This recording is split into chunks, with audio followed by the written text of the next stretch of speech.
Hey, what's up? Yeah. It's your boy Elf7, that's right, and I have a very special guest. Oh my goodness, it's another, actually he's a member of PAN, the Power Anthem Network, but I'm gonna let him introduce himself as I usually do. What's up, buddy? Go ahead, tell people who you is. Hey Ed, this is Jeff Melton here with the Bitter Pill YouTube show, and I also write a bit of stuff on Medium, and I've been an activist now for, gosh, my whole adult life, going back to the early '80s. I Back in college, I hooked up with the nuclear freeze movement. This cute fellow college student named Cindy, and I went to a nuclear freeze rally together, and she introduced me to uh, a, a radical newspaper called The Guardian at the time, and I was like, "Holy shit! The whole system's corrupt." And you know, that was kind of my start in political activism. And I went on from there in grad school. I did a lot of activism with groups acting in solidarity with people in Central America who were being attacked by our shitty imperialist governments. You know, People trying to overthrow the Nicaraguan government, and in the neighboring country, El Salvador, a dictatorship was trying to put down a rebellion, and so we were uh, supporting those folks. Also did a little bit of anti-apartheid stuff, and just kept on going from there. A lot of anti-war activism, a lot of environmental activism. Uh, Went to Philly once to participate in a big rally for Mumia Abu-Jamal, the political prisoner who's still rotting on death row even now, 4 years after he was framed for murder. And then I got interested in animal rights, became vegan, did a lot of animal rights stuff. And in 2002, in 2000, I supported Ralph Nader for president, got involved in the Green Party, and then in '02 I ran as a Green Party candidate for Congress myself. And I still think it's important to try and break with the Democrats and build an independent alternative. We saw both the possibilities and the weaknesses I'm of sorry, I'm sorry, people sorry, give me a second, running on yeah? kind of the left. Yo, I'm sorry, yeah. Do you hear that phone? Yeah, hold up. Wait, let me stop that, yeah? Yo, things are Okay. blowing up right now, like because of the MPP stuff. Yeah, I'm sorry. I'm gonna have to like just ask you to rewind a little bit. I don't know if you heard the things going off, but because of like I told you, like because MPP stuff, like things like I've got a lot of calls coming in. I did like a couple of interviews today. More is like it's a hot time right now. So Uh, you coming in like at a really good time. It's actually better that you're doing it now because you're gonna get in there when like more yeah, people are checking my stuff out. You know what I mean? So it actually works out for you. Yeah. So I'm sorry. Just yeah. rewind just a Yeah, little bit. well, Yeah. So I don't mind yo, taking a little I'll extra give you a time segue. Yeah, I'll give you a segue. Yeah, so I'll just cut to myself. Yeah. So yo, Jeff. Oh my goodness, you were telling me that you were running on the Green Party as a for Congress. That's amazing. Yeah. And your background as in terms of yeah. and I'm really so happy to see your extensive activist background with all the different things that you've done. We're definitely going to be talking more because really my channel is all about activism. I really put activism first and YouTube second. Yeah. So the fact that you're also a fellow like street activist, what I mean, making things happen. Hey man, that's freaking awesome, dude. Yeah. So I think that you just kind of left off about like the Green Party running for Congress. What else is your Yeah. what other experience do you have? I just got a call from Well, Brendan from Yangang. He's actually running Yangang, Arizona. Yo, a lot of things are going off, man. A lot of things are going off. Yeah, but once again, Power Anthem Network. This guy Jeff right here is part of my crew right here, and we're trying to do big things right here for real. Yeah, so I'm super excited. And the Tulsi movement, I've just started to get in contact with more people, and Jeff is Power Anthem Network is kind of a Tulsi group, so big things are gonna happen real soon. All right, go ahead. Yeah. yeah. So, well, I left out in the early 2000s. A lot of anti-war activism going on then. It's kind of funny. On September 11th, um, I read an editorial in the campus newspaper here and of course, being an activist, I was in touch with a lot of IU students, Indiana University students, and so I read their paper some, and I saw this editorial denouncing a friend of mine, or friend of the time, as a terrorist who was somehow linked with, this is, was right on the same day as the 9/11 terrorist attacks, and he was denounced as a terrorist because supposedly, which it turned out it was true, he was involved in some tree spiking and stuff like that, other acts of eco sabotage. Was he part of Earth Liberation Front? Yeah. Oh yeah.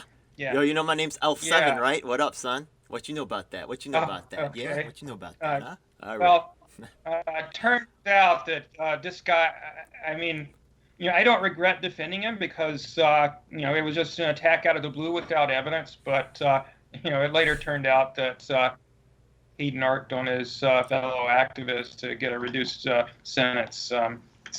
But in any case, a fellow activist who I didn't know at the time was also outraged by this editorial. And so we met there at the Indiana Daily Student Office and shared our outrage and our frustrations. And that person later became my wife, well, ex-wife now, but I have a funny story. On September 11, 2001.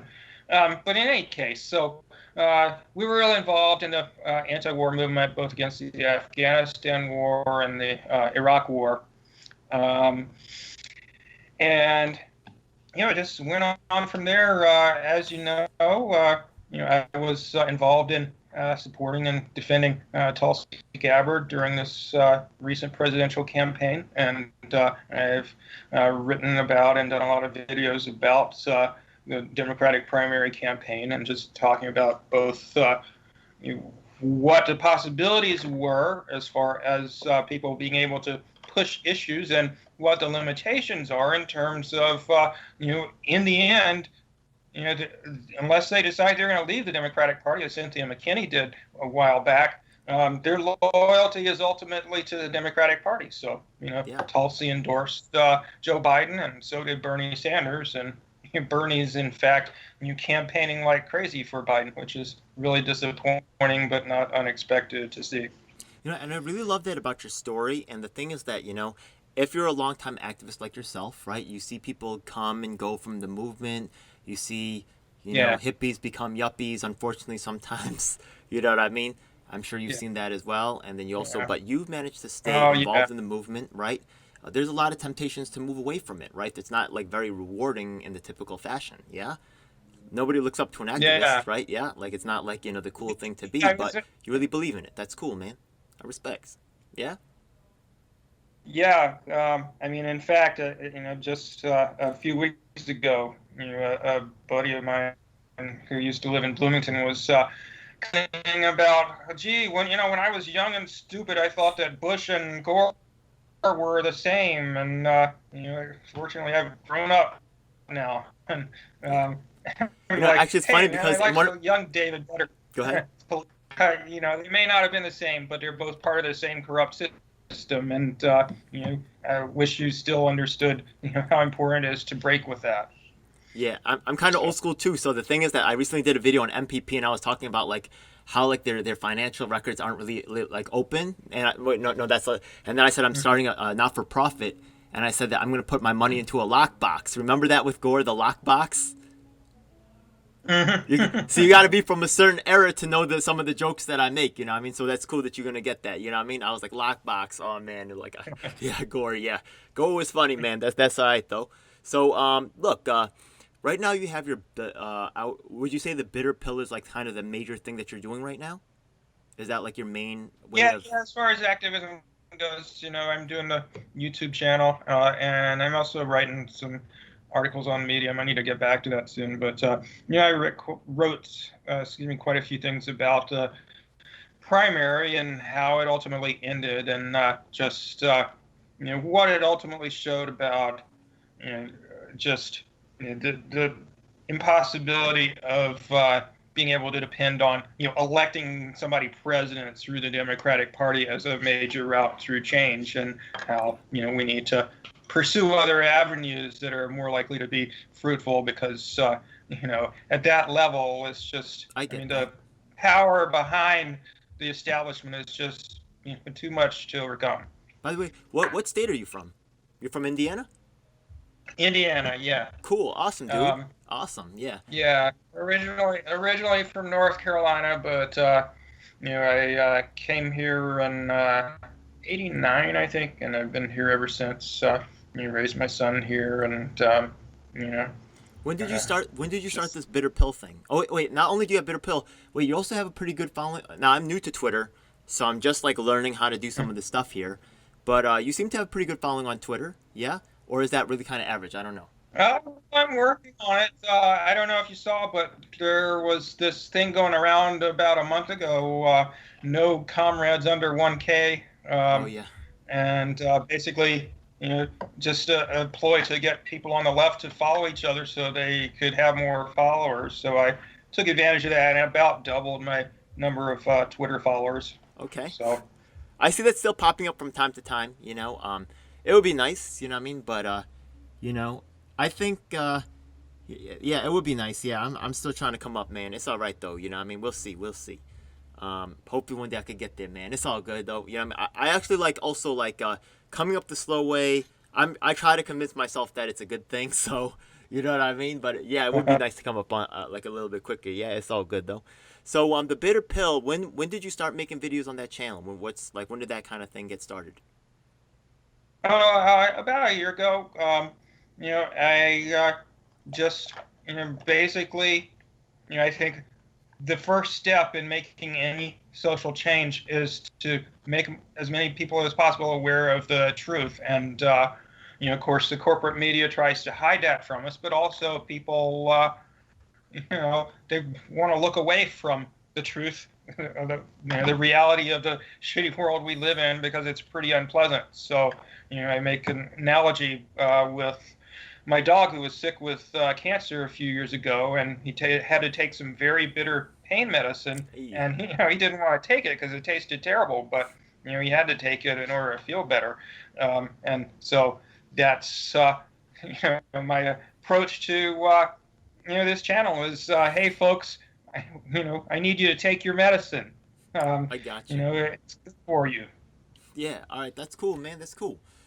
So look, you know, I could ask you, right? Like, but you've been an activist your whole life. You've been active for decades, right? So usually I ask people like, how has your perspective changed from your experience of, I could say being an activist, but maybe, right? I'm gonna change that just a little bit.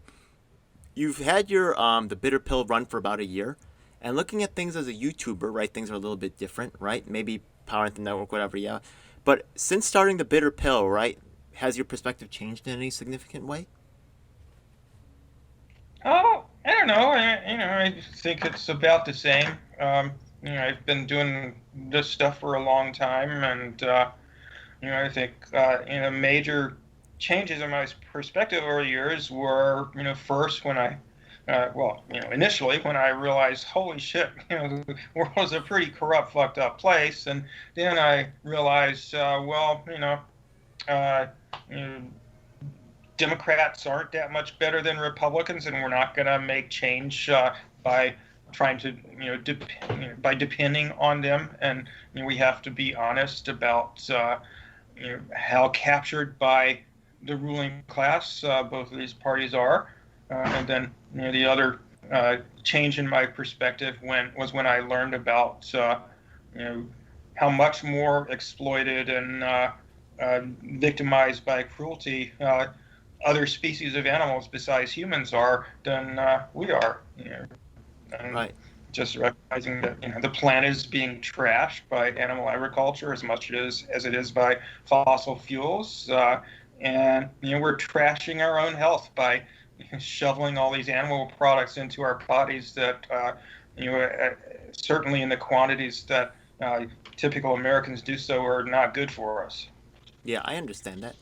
To tell you the truth, yeah, the environmental reasons for veganism are very attractive. Yeah, and this for sustainability Yeah. reasons. Well, I still eat meat, but I do actually well, I very mean, much you sympathize I with guess that from that, movement. yeah. Yeah. I mean, from that perspective, I mean, at least as far as environmental issues are concerned, people don't have to you know, become strict I mean, vegans I feel like like it me is an for that ideal though, and purpose. But congratulations for reaching that. Yeah, I honestly kind of wish I was. You know what I mean? Um, it's yeah, just like there's like certain like convenience factors, and that's really sad, man. But hey, man, props to you. I know it's not easy to be vegan. You have to like it's not always you can't go to Burger King no more. You can't just have easy food. You have to like really like change your well, selections and yeah. they have the Impossible Burger, so yeah, you can.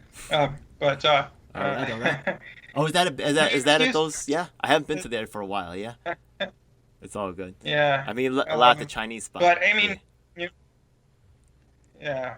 that's cool, But man. from Yeah. a sustainability perspective, we absolutely have to minimize the consumption of animal products. We can't be Yeah. gorging ourselves on them like we've grown up being accustomed to, or we're fucked, man. Just like we are if we keep burning fossil fuels. Yeah, and it's actually those things are even worse because they create like biological tears. Like honestly, COVID and SARS and stuff like that. Like these things, honestly, very possibly Yeah, have something to do yeah. with this whole. Bring that up. Yeah, Yeah, we're messing with our own, biology. That's very dangerous. Very, extremely dangerous. Yeah, prions. You know what I mean? Like yeah. mad cow I disease. mean, in Yeah. fact, the pandemic that we had, 100 years ago, also came from animal to human Transmission. transfer, animal from animal agriculture. I think that was from birds, like Yeah. chickens, maybe. Yeah. Yeah. Oftentimes we don't really keep them in very well sanitized conditions, and we just like it's a breeding ground for like Well, diseases and stuff. Exactly. Yeah. So the yeah. from being a Not only longtime that, activist. Oh, I'm sorry. Go ahead. yeah, not only that, but because of the unsanitary conditions, uh, farmers in these factory farms pump the animals full of all kinds of antibiotics Oh wow, that makes yeah. That's and actually the major create reason. uh, Yeah. antibiotic-resistant Mm-hmm. pathogens as a result. Yeah. Which That's pretty fucking dangerous. that is mad dangerous. That's as soon as that thing's Yeah, over, like huge amounts of humans will die. It's just abuse, and nobody's regulating. It's just really sad, man. But yeah, that's a great point right there. I completely forgot about the second, but yeah, that's huge. That's one of the biggest threats to the human race, actually, right yeah. now. You know what I mean?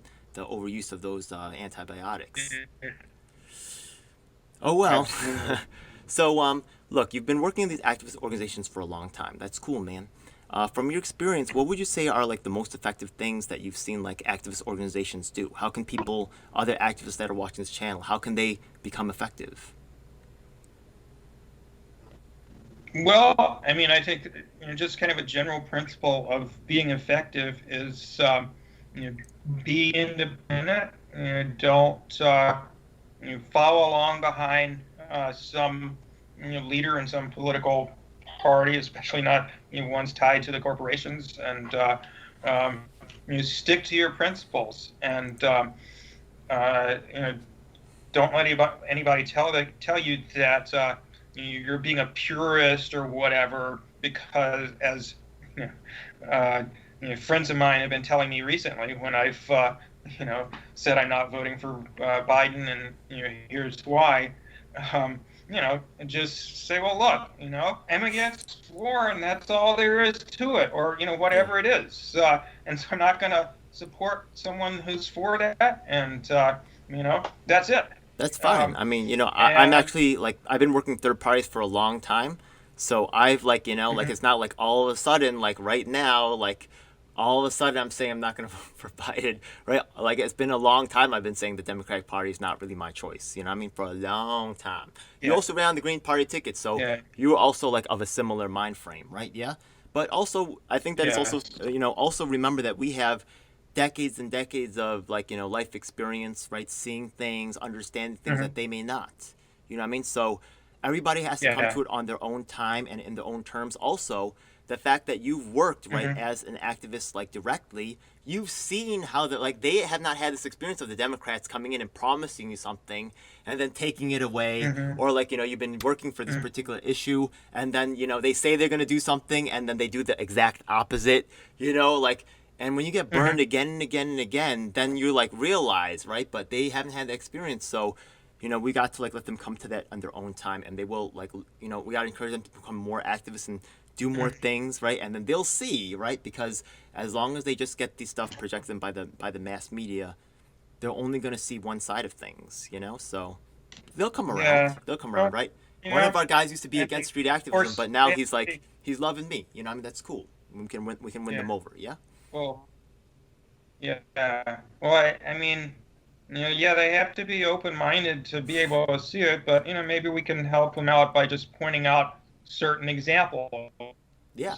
You make Like, good points, man. Honestly. look Yeah. at how Yeah. the Democrats are always saying.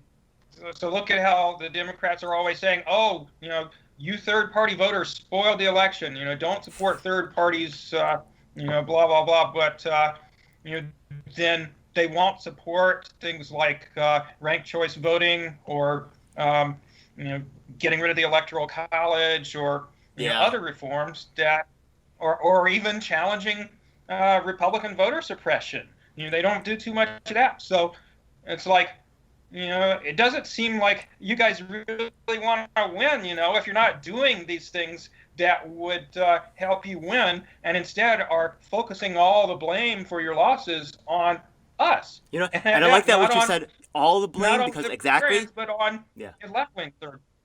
they obviously have no desire for Go responsibility, ahead. right? Yeah, they take no self-responsibility for nothing. They don't. It's not even one little bit their fault. Everything is your fault, right? So you look at this person like, if this Yeah. person's in Or charge, Russians. they'll never admit anything is wrong with themselves. They can never improve. Everything is always someone else's fault.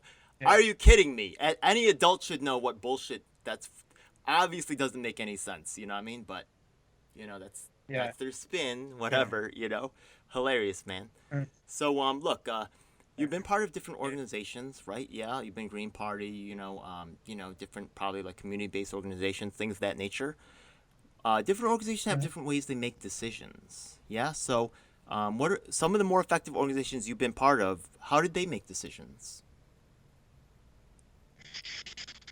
Well, I've been in organizations that operated by consensus, and that can be kind of a pain in the ass sometimes. So, I think you should try to achieve consensus, but I mean, you can only discuss things for so long. So, I think like maybe making decisions based on a supermajority or something like that, rather than insisting that every single person agree, or if one person disagrees, that they get to block, everything.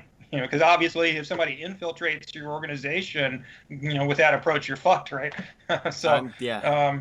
But yeah, as far as specific organizations I've been in that functioned well, I think one example that comes to mind is a community organization we had here that formed to fight against a local golf course that the university wanted to build in a really environmentally sensitive area, and it would have cost a lot of money and jacked up tuition for the students, and basically it was just a way for them to make money, and no consideration of the needs of the community or the environment or whatnot. So we just brought together a coalition of people from the community and students and faculty and just really diverse group, and we went door to door. We put up flyers with colorful, satiric slogans like "Golfers don't lick your balls" because of the pesticides, and just did a media blitz and did little skits and protests on campus at like board of trustees meetings and stuff like that. And we were very effective. Hardly anybody in the community wanted this, and it was just a matter of informing people what was going on and getting them organized. And I'm not sure what the magic was, but we were very effective. And there's something else. There's another lesson in this that I want all my viewers to really learn from this, and the thing is that Jeff is also involved in local actions. There's so many people out there that take on Trump because honestly, it's kind of like an easy way to say, oh, I'm against Trump, so that's my whole political activity. Meanwhile, right, things are going wrong in their own local community, right? Things are being destroyed and they're just not paying attention. It's hard to take on the fights that are local because there can be real consequences for yourself. People know who you are, stuff like that, right? So much respect, and honestly, real activists need to find out what's going on locally. Otherwise, I don't think you could really call yourself a true activist. That's just my personal opinion, man. So I really love that story about how you took on, like, a golf course. You know what I mean? I know that they have like a lot of money. They got a lot of the rich people love to play golf, and they probably wanted their little play toy. You know what I Yeah. mean? But Jeff says, that's not cool, man. And you were able to shut that down. So good job on that, man. Awesome. Yeah, I love that community involvement. I love that going out and talking to people directly. You know what I mean? Yeah, that's what it's about. Hitting the Yeah. pavement. You know what I mean? Doing that street work. So that's awesome, dude.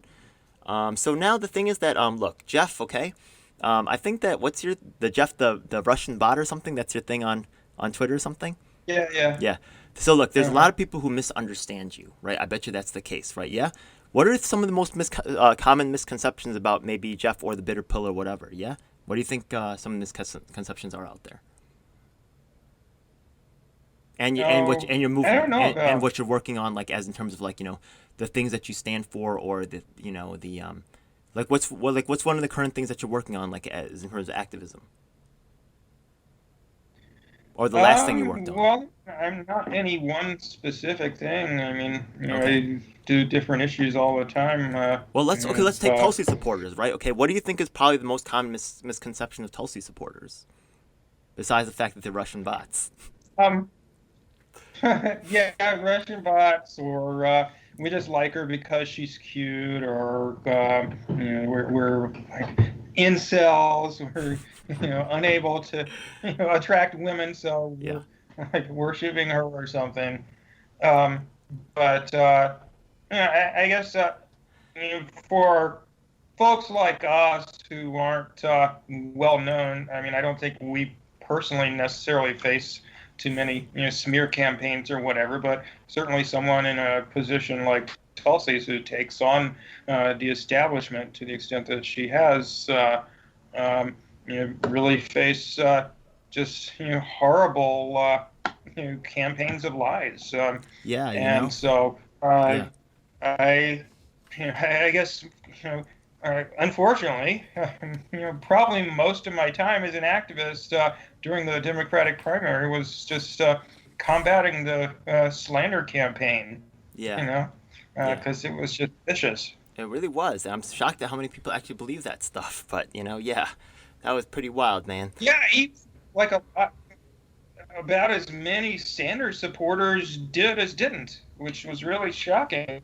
I thought they were quote unquote leftists, which, I mean, I don't mean to offend anybody who supported Sanders, but I just found an awful lot that I don't know You what know, it was, actually, a but point it was made seemed actually a lot recently. of For a them were. long time, I didn't understand it either. Yeah, but check this out. This is actually Yeah. interesting. I'm a little bit, I do like. There's Bernie Sanders supporters who I do like out there, right? But the thing is that one Oh point yeah, was me made too. to me that by actually one of the viewers of my show, probably a viewer of your show as well. Yeah, she's really into Kathy. I'm not gonna put it out there too much, but the thing is that there was a lot of people who joined the Sanders movement because they saw he had a big ground game, and they saw that by being on Hmm. his team that they could benefit. Do you see what I mean? So like the people that were Yeah. really like Hmm. watching what was going on, the people who really said, you know what, like Tulsi stood against Hillary Clinton, whereas Bernie was like vote for Hillary Clinton. They really didn't like the dishonesty that went on during the campaign. A lot of those hardcore people went to Tulsi, right? But the thing is that the people who said, Right. "Oh, you want the numbers are staying with Bernie," not saying that they were all like that, but there's definitely a sizable contingent, like now that I thought about it, of people who were political opportunists who weren't necessarily about Bernie, Hmm. or maybe they were only partly about Bernie, right? But they just saw that he had a bigger movement, and that type of opportunist mentality, right, Hmm. would also attack Tulsi. Yeah. Yeah, it doesn't jive with the leftist thing, and also she stood up for him. Why attack someone who was an ally who sacrificed so much? It makes no sense, right? But if you think that you Yeah. can gain political Yeah. opportunity by Yeah. allying yourself That's- with, yeah, kind of, yeah, you know what I mean? What do you think about that theory? Makes sense, right?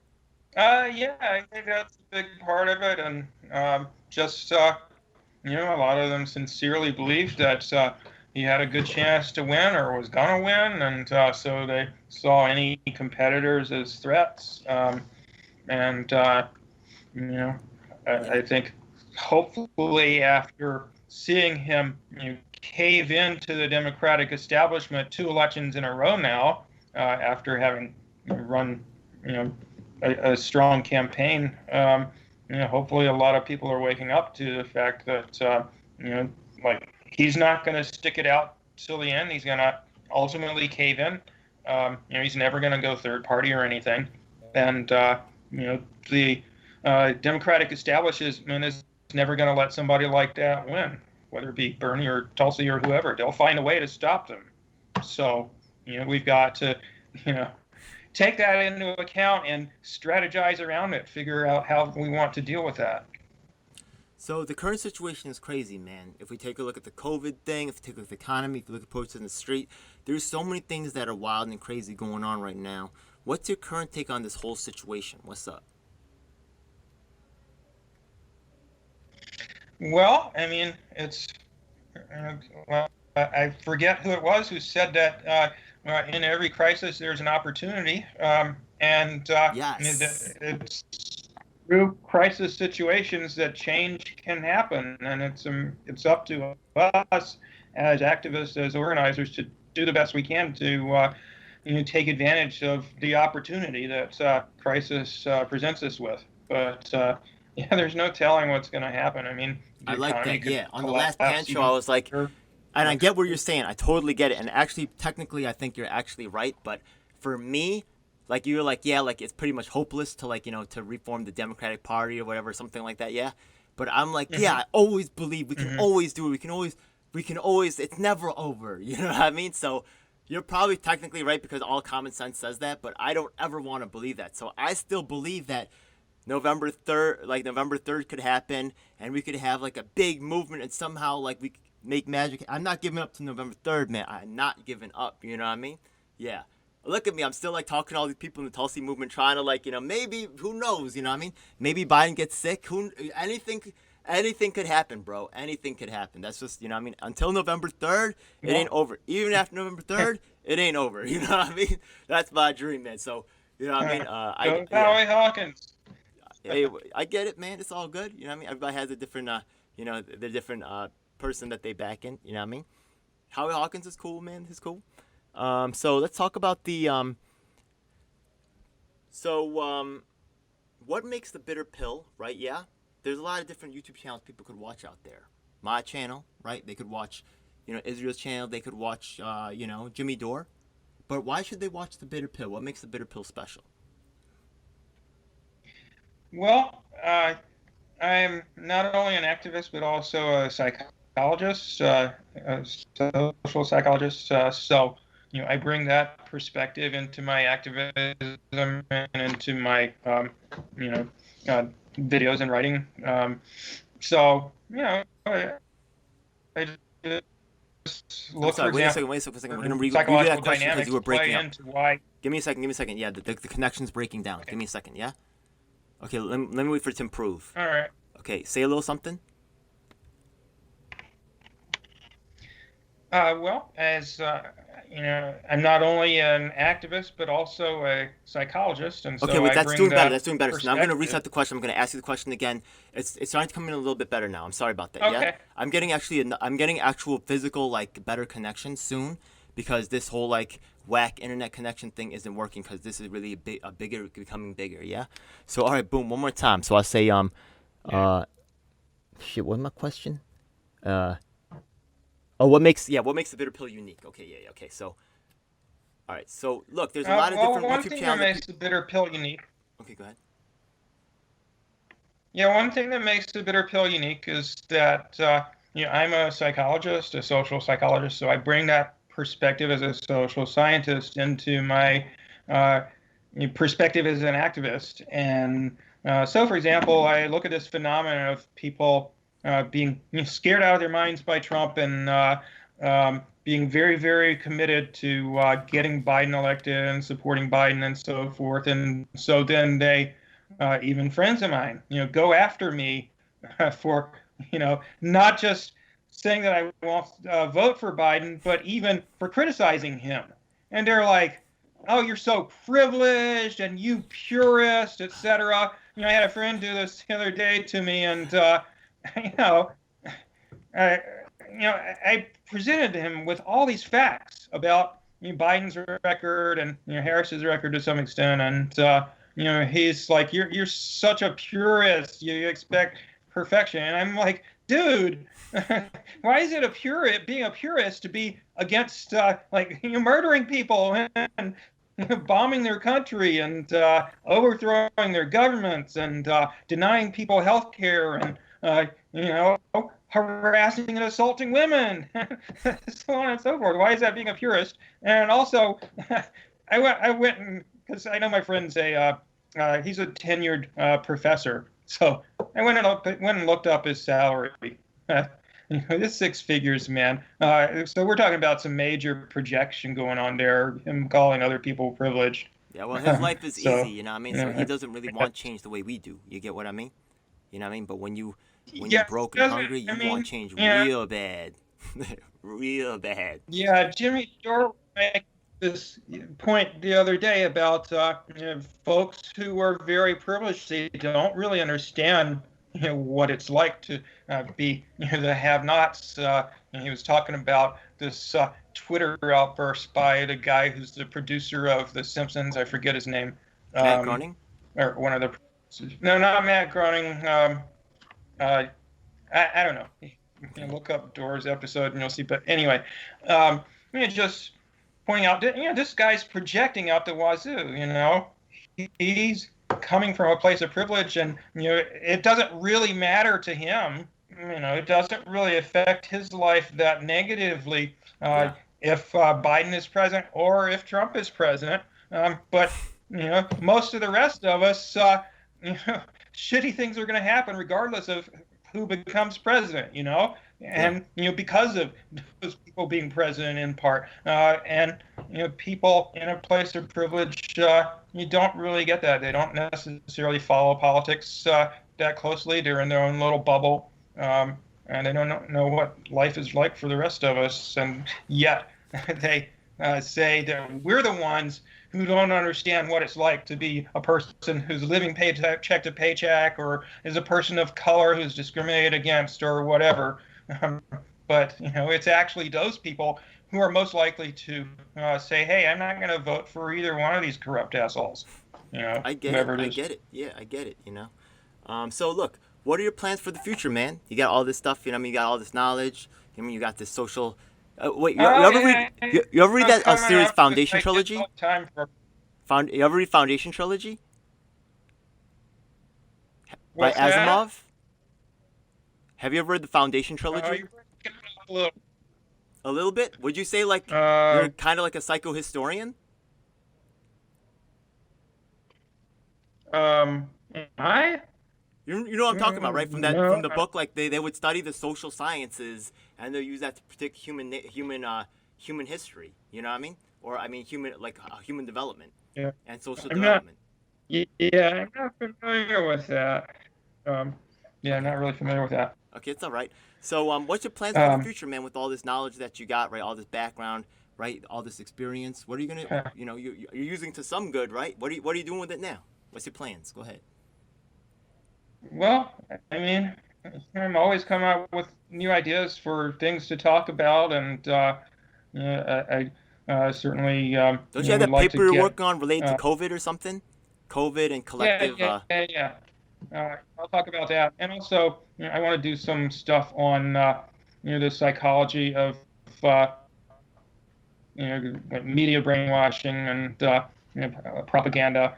How that works, and I think most of us get the basic idea. They tell you stuff they want you to hear or to believe, and don't tell you stuff that they don't want you to know about or believe. But there's some subtleties there that are worth talking about, and it's worth getting into specific examples and exploring them and showing just how dishonest the media and the politicians and so on and so forth are. So I'd like to focus on that in some of my future shows. Of course, I'll keep on doing the stuff about the importance of being politically independent and taking a strong stance. Just saying no, as Nancy Reagan used to say, to supporting corporate power and corruption. And as far as the research that I'm doing, a colleague and I are looking at the relationship between culture and mortality from COVID-19. And basically the idea is that there are many different kinds of cultures out there, and one variable that they differ in is something called collectivism versus individualism. And so, obviously a country like the United States is very individualistic. We're out for ourselves. We're have our own specific personal goals that are most important to us, and not that we don't care about our family or whatnot, but in a collectivist culture like, say, China or Japan or South American countries or wherever, the group is the most important, and being concerned with and taking care of other people is what's most important. And just the other day, I came across a number of articles where scientists were like, "Oh my God, what's going on in Africa? How can they have such a low rate of COVID infection when they're such poor countries?" And our thinking is that the answer is those are very group-oriented cultures.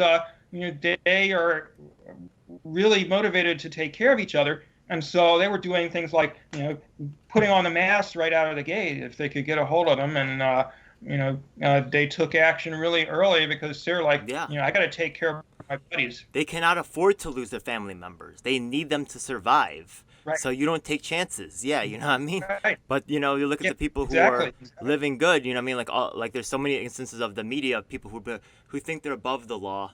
They just don't wear the mask. You know what I mean? Especially politicians and these newscasters and stuff like that. So that's actually pretty interesting, man. Cool. So look, I'm sure people want to check out that report. They want to check out some of the other things that you talked about. Yeah.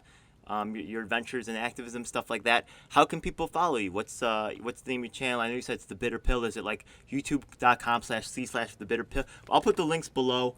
They'll definitely have that, so no problem. You said you're on Twitter as well. Yeah. You post on Twitter regularly? Yeah. Okay, cool. I'll put that link up too. Lefty Vegan. Huh? Yeah. Lefty Vegan? Yeah. And I'm on Facebook under my name, Jeff Melton, and I write on Medium under my name as well. Okay. So yeah, and I'll send you the link to the copy of the paper as well. Yeah. Also, if you could send me the link to the Medium, because I'm not sure how to look that up, but I can find your YouTube and your Twitter, no problem. So I'll post the links to that. All right. Oh yeah. So Big Jeff here, ladies and gentlemen. I want you guys to subscribe right now. He's definitely fellow member of the Power Anthem Network. Cool guy. You know what I mean? And it's always good to get fresh perspectives. Yeah. Hey, thanks again. And we said, what's that again? We bringing it back. No comrade left under 1,000. I'm not sure I'm a comrade, but you know what I mean? I want you to have 1,000, so why not, man? 1,000 for my man. No comrade left behind, man. No comrade under 1K. Look it up on Twitter hashtags. All right, cool. Get those followers. Cool, man. I could dig it. All right, cool, man. Thanks again, man, for coming on the show. He actually came on the show once before, but there were some technical difficulties. But this one I made sure I used the headphones this time. We don't have no reverb. So thanks again, Jeff, for coming on the show. God bless, and I'll see you on the next one, all right? Oh, thanks for having me. See you Friday or something. Peace. All right. It's a dark day in our nation when high-level authorities will seek to use every method to silence dissent. The truth must be told. And if you want the truth, you need to check out independent media producers just like myself, DJ L7.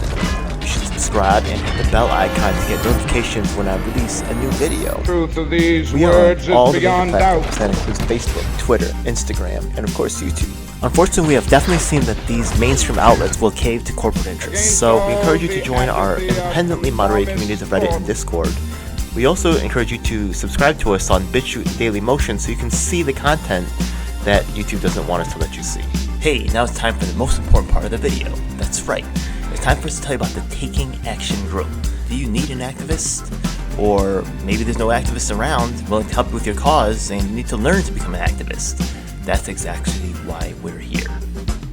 Every week we get it with people from across the nation, in fact even sometimes internationally, and we develop strategies and a game plan to address the issues that are affecting all of us.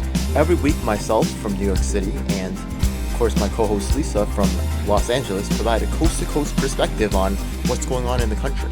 If you want to donate to help out with expenses, travel, equipment, stuff like that, then I definitely appreciate it, and you can hit us off at Venmo or PayPal.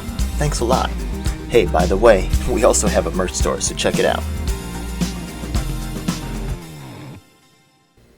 Oh my goodness, it seems like you've reached the end of the video, so make sure you check out some of our other videos. Make sure you subscribe. This is your last chance to do so thanks a lot. And looking forward to seeing you on the next one. Hope you guys enjoyed. Please comment below if you have any questions or issues you'd like me to address. And if you're an activist, the time to make things happen is now.